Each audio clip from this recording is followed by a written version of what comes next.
என்னை போல நல்ல மாப்பிள்ளை வாய்ப்பதொரு அதிசயம். என்னை நீயும் ஏற்றுக்கொண்டது பாவையன் பாக்கியம். நெடுநாட்கள் ஏங்கும் ஏக்கந்தான் இந்நாள் இங்கு தீர்ந்தது. இல்லையா பின்ன? மங்கை செய்த பூர்வ புண்ணியம் மன்னன் வந்து சேர்ந்தது. ஓச்சுடா. உன்னை பார்த்து நான் சொக்கி போகிறேன். வா கட்டபொம்மன் பேரா கட்டிக்கொள்ளு ஜோரா. அடிக்குது குளிரு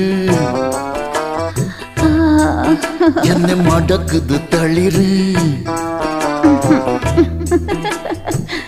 முல்லை பூங்கொடி கொம்பை தேடுது கொம்பை போல என்